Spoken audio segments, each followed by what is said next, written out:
বরণে মুখ ভরে গিয়েছিল।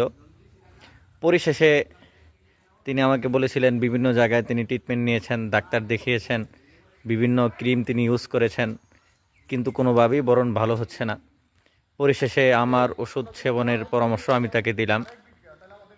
আলহামদুলিল্লাহ আমার ওষুধ সেবনে তার বরণ ভালো হওয়ার পরে বরণের যে দাগগুলা ছিল, দাগের ব্যাপারে পরামর্শ চাইল।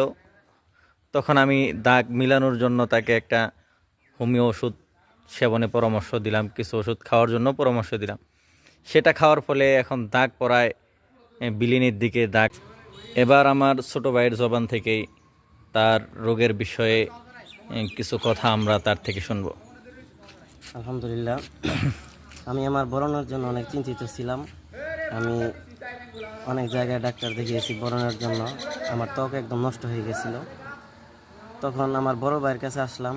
তখন বড় ভাই আমাকে ওষুধ দিল। প্রায় 1 মাসের মতো ব্যবহার করলাম ওষুধ। করার পরে অনেক কমে গেছে বরণ। তারপরে আবার দাগ মিশানোর জন্য ওষুধ নিছি।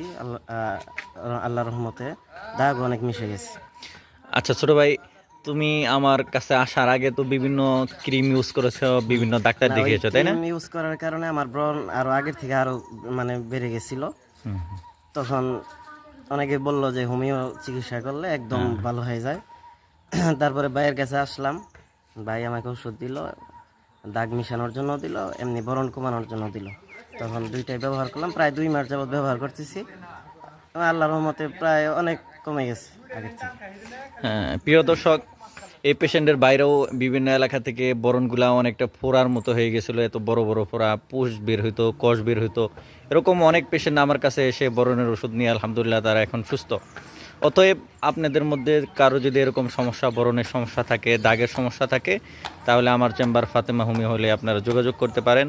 আলহামদুলিল্লাহ অত্যন্ত ভালো ট্রিটমেন্ট দেওয়া হবে। আশা রাখি সবাই ভালো থাকবেন, সুস্থ থাকবেন। আসসালামু আলাইকুম ওয়া রাহমাতুল্লাহ।